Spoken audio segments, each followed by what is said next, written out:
साथियों, जिस तरह एक नदी कई धाराओं में खुद को प्रकट करती है, हर धारा अलग अलग क्षेत्र को पोषित करती है, संघ की यात्रा भी ऐसी ही है।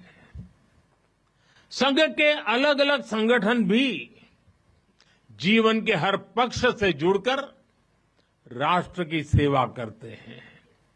शिक्षा हो, कृषि हो, समाज कल्याण हो, आदिवासी कल्याण हो, महिला सशक्तिकरण हो, कला और विज्ञान का क्षेत्र हो, हमारा श्रमिक भाई बहन हो, समाज जीवन के ऐसे कई क्षेत्रों में संघ निरंतर कार्य कर रहा है, कार्य करते हैं।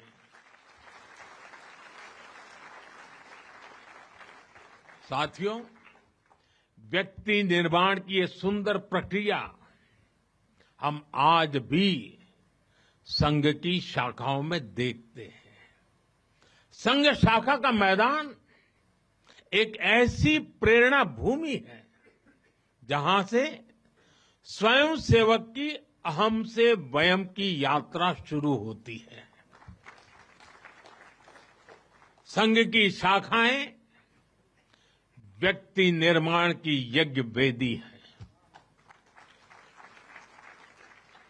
इन शाखाओं में व्यक्ति का शारीरिक, मानसिक और सामाजिक विकास होता है। स्वयंसेवकों के मन में राष्ट्र सेवा का भाव और साहस दिन प्रतिदिन पनपता रहता है। उनके लिए त्याग और समर्पण सहज हो जाता है। श्रेय के लिए प्रतिस्पर्धा की भावना समाप्त हो जाती है और उन्हें सामूहिक निर्णय और सामूहिक कार्य का संस्कार मिलता है। साथियों, राष्ट्र निर्माण का महान उद्देश्य व्यक्ति निर्माण का स्पष्ट पथ और शाखा जैसी सरल जीवंत कार्य पद्धति, यही संघ की 100 वर्षों की यात्रा का आधार बने हैं। इन्हीं स्तंभों पर खड़े होकर संघ ने लाखों स्वयंसेवकों को गढ़ा, जो विभिन्न क्षेत्रों में देश को अपना सर्वोत्तम दे रहे हैं, देश को आगे बढ़ाने के लिए निरंतर प्रयास कर रहे हैं। समर्पण से, सेवा से और राष्ट्र के उत्कर्ष की साधना से। साथियों, संघ जब से अस्तित्व में आया, संघ के लिए देश की प्राथमिकता ही उसकी अपनी प्राथमिकता रही है। इसलिए जिस कालखंड में जो बड़ी चुनौती देश के सामने आई, संघ ने उस कालखंड के अंदर अपने आप को झोंक दिया। संघ उससे जूझता रहा। आजादी की लड़ाई के समय देखें तो परम पूज्य डॉक्टर हेडगेवार जी समेत अनेक कार्यकर्ता ने स्वतंत्रता आंदोलन में हिस्सा लिया। डॉक्टर साहब कई बार जेल तक गए। आजादी की लड़ाई की कितने ही स्वतंत्रता सेनानियों को संघ संरक्षण देता रहा, उनके साथ कंधे से कंधा मिलाकर काम करता रहा।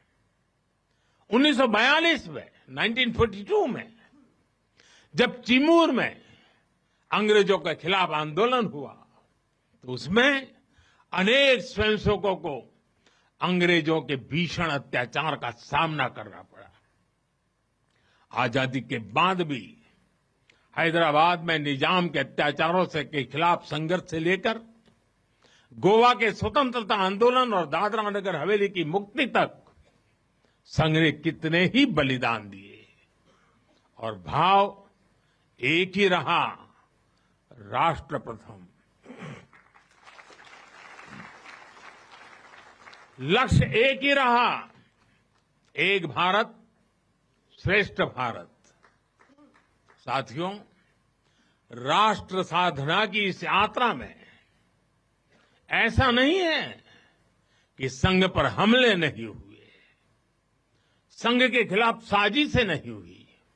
हमने देखा है कैसे आजादी के बाद भी संघ को कुचलने का प्रयास हुआ, मुख्य धारा में आने देने का और उसे न आने से रोकने का अनगिनत षड्यंत्र हुए। परम पूज्य गुरु जी को झूठे केस में फंसाया गया, उन्हें जेल तक भेज दिया गया, लेकिन जब पूज्य गुरु जी जेल से बाहर आए तो उन्होंने सहज रूप से कहा, और शायद इतिहास की तवारीख में ये भाव, ये शब्द एक बहुत बड़ी प्रेरणा है। तब परम पूज्य गुरु जी ने बहुत सहजता से कहा था, कभी कभी जीभ दांतों के नीचे आकर दब जाती है, कुचल भी जाती है, लेकिन हम दांत नहीं तोड़ देते, क्योंकि दांत भी हमारे हैं और जीभ भी हमारी है। आप कल्पना कर सकते हैं, जिन्हें जेल में इतनी यातनाएं दी गई, जिन पर भांति भांति के अत्याचार हुए, उसके बाद भी परम पूज्य गुरु जी के मन में कोई रोष नहीं था, कोई दुर्भावना नहीं थी। यही परम पूज्य गुरु जी का ऋषि तुल्य व्यक्तित्व था। उनकी यही वैचारिक स्पष्टता संघ के प्रत्येक स्वयंसेवक के जीवन के मार्गदर्शक बनी। इसी ने समाज के प्रति एकात्मता और आत्मीयता के संस्कारों को सशक्त किया, और इसलिए चाहे संघ पर प्रतिबंध लगे, चाहे षड्यंत्र हुए, झूठे मुकदमे हुए, संघ के स्वयंसेवकों ने कभी कटुता को स्थान नहीं दिया, क्योंकि वो जानते हैं हम समाज से अलग नहीं है, समाज हम सबसे ही तो बना है। जो अच्छा है वो भी हमारा है, जो कम अच्छा है वो भी हमारा है। साथियों, और दूसरी बात, जिसने कभी कटुता को जन्म नहीं दिया, वो है प्रत्येक स्वयंसेवक का लोकतंत्र और संवैधानिक संस्थाओं में अडिग विश्वास। जब देश पर इमरजेंसी थोपी गई तो इसी एक विश्वास ने हर स्वयंसेवक को ताकत दी, उसे संघर्ष करने की क्षमता दी। इन्हीं दो मूल्यों, समाज के साथ एकात्मता और संवैधानिक संस्थाओं के प्रति आस्था ने संघ के स्वयंसेवकों को हर संकट में स्थित प्रज्ञ बना के रखा, समाज के प्रति संवेदनशील बनाए रखा। इसलिए समाज के अनेक थपेड़े झेलते हुए भी संघ आज तक विराट वट वृक्ष की तरह अडिग खड़ा है, देश और समाज की सेवा में निरंतर कार्य कर रहा है। अभी यहां हमारे एक स्वयंसेवक ने इतनी सुंदर प्रस्तुति दी, शून्य से एक शतक बने, शून्य से एक शतक बने, अंक की मन भावना, भारती की जय विजय हो, ले हृदय में प्रेरणा, कर रहे हम साधना, मातृभू आराधना। और उस गीत का संदेश था, हमने देश को ही देव माना है और हमने देह को ही दीप बना करके जलने का सीखा है। वाकई ये अद्भुत था। साथियों, प्रारंभ से संघ राष्ट्रभक्ति और सेवा का पर्याय रहा है। जब विभाजन की पीड़ा ने लाखों परिवारों को बेघर कर दिया, तब स्वयंसेवकों ने शरणार्थियों की सेवा की, संघ के स्वयंसेवक अपने सीमित संसाधनों के साथ सबसे आगे खड़े थे। यह केवल राहत नहीं था, यह राष्ट्र की आत्मा को संबल देने का कार्य था। साथियों, 1956 में 1956 में गुजरात के कच्छ के अंजार में बहुत बड़ा भूकंप आया था। तबाही इतनी बड़ी थी, चारों ओर विनाश का दृश्य था। उस समय भी संघ के स्वयंसेवक राहत और बचाव में जुटे थे।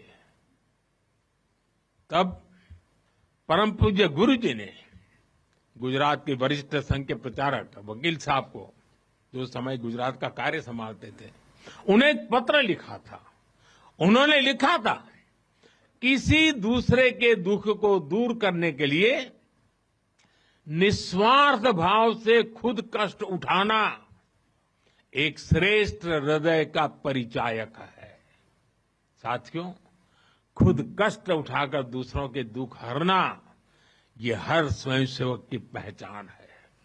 याद करिए 1962 के युद्ध का वो समय, संघ के स्वयंसेवकों ने दिन रात खड़े रहकर सेना की मदद की, उनका हौसला बढ़ाया, सीमा पर बसे गांवों में मदद पहुंचाई। 1971 में लाखों शरणार्थी पूर्वी पाकिस्तान से भारत की धरती पर आए। उनके पास न घर था न साधन। उस कठिन घड़ी में स्वयंसेवकों ने उनके लिए अन्न जुटाया, आश्रय दिया, स्वास्थ्य सेवाएं पहुंचाई, उनके आंसुओं को पोंछा, उनकी पीड़ा को साझा किया। साथियों, एक बार, और हम जानते हैं 1984 सिखों के खिलाफ जो कत्लेआम चलाया गया था, अनेक सिख परिवार संघ के स्वयंसेवकों के घरों में आकर के आश्रय ले रहे थे। यह स्वयंसेवकों का स्वभाव रहा है। साथियों, एक बार पूर्व राष्ट्रपति डॉक्टर एपीजे अब्दुल कलाम चित्रकूट गए थे। वहां उन्होंने नानाजी देशमुख जिस कार्य को कर रहे थे, उस आश्रम स्थान को देखा था, वहां के सेवा कार्य देखे, वो हैरान रह गए थे। उसी प्रकार से पूर्व राष्ट्रपति प्रणब मुखर्जी भी जब नागपुर गए तो वो भी संघ के अनुशासन, संघ की सादगी, उसको देखकर बहुत प्रभावित हुए थे। साथियों, आज भी आप देखें, पंजाब की बाढ़, हिमाचल उत्तराखंड की आपदा, केरल के वायनाड की त्रासदी, हर जगह स्वयंसेवक सबसे पहले पहुंचने वालों में से एक रहते हैं।